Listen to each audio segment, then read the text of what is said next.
Thinking about buying a home in Myrtle Beach? Well, before you make an offer, there are a few hard truths you need to know. In this video, I'm going to share with you what most buyers don't hear until it's too late, especially if you're moving from out of state. I'm Mike Fiebernitz with RE/MAX Southern Shores here in Myrtle Beach, South Carolina. And after 15 years of being a real estate professional here, I have learned and seen what catches people off guard, from tax surprises to condo rules and flood zones, just to start. So in 2025, the market's changing. Let's make sure you're ahead of it. Number one, flood zones can change your budget very quickly. One street over, and your flood insurance will double on you. You fall in love with that perfect house that's on the water? Well, the flood maps say otherwise. What I always do whenever I work with buyers is I double check every single property to make sure it's not in a flood zone. Number two, neighborhoods are not one size fits all. So take Market Common. Great vibe, but not beachfront. And short-term rentals are banned in most areas. Also take Barefoot Resort. Beautiful, very beautiful, but some sections allow rentals and others don't, which could bring in extra and excess traffic. On the other hand, you got Carolina Forest, the epicenter of the Myrtle Beach market. Great schools, but major traffic during peak hours. The neighborhood name alone doesn't tell you everything. Condos versus condotels, a big difference. Condotel is basically a condo building that has a bunch of condos in it that act as a hotel, meaning it's got a front desk, on-site housekeeping, on-site rental company.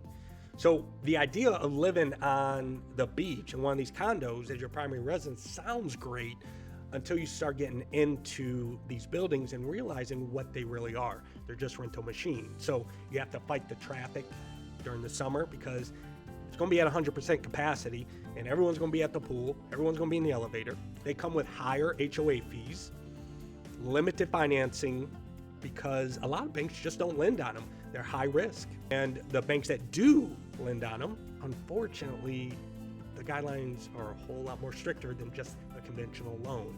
And that's another thing.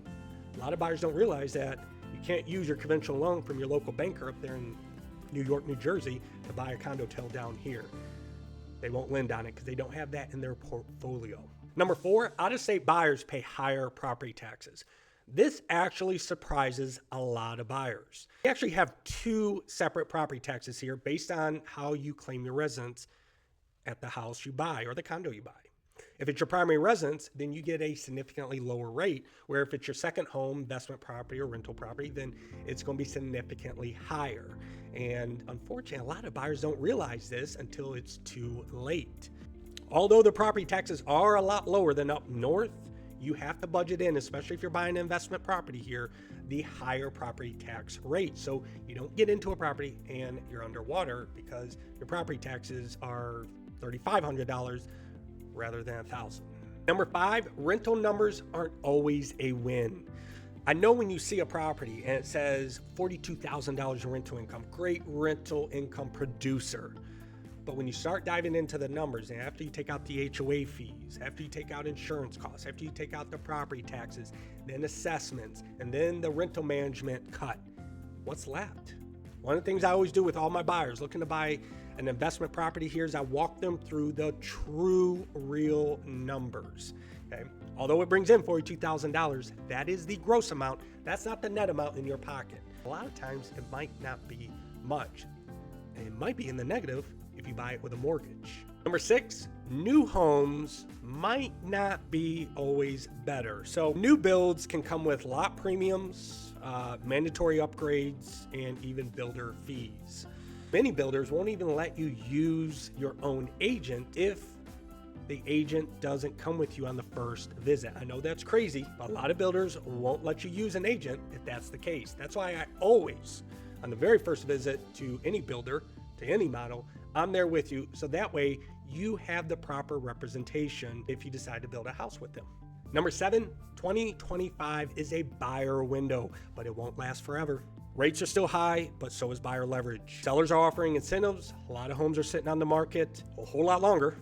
And buyers finally have room to negotiate again because a lot of sellers are getting anxious and dropping their prices. This window of opportunity is for buyers right now. We're in the middle of a buyer's market. Waiting for perfect conditions might mean missing the window. Even if you're waiting for the interest rates to drop, I would still buy now and then refinance later, because you can refinance the rate. You can't refinance the purchase price of the home, which once interest rates drop, home prices are going to go up. And then to end, here's a quick bonus tip. Some neighborhoods won't even let you park a work truck in the driveway. Some of these neighborhoods that are in HOAs are very strict. You have to go through the HOA for approval to put up fences, to cut down trees, even possibly paint your front door. I always write my offers contingent on my buyer, you, reviewing the HOA documents, rules and regulations, master deed, all the documents prior to us moving forward with the purchase. Because if you buy the property, then you realize I can't have a dog in the condo complex, we're in trouble, okay? And most agents don't do that. If you're serious about buying a home here in Myrtle Beach, don't guess at it. Give me a call. My direct contact information is down there in the description. Like I said, 15 years helping buyers buy houses here in the Myrtle Beach market. I'd love to help you out. Thanks for watching, and don't forget to like and subscribe. My next video breaks down the best neighborhoods in Myrtle Beach for first-time buyers.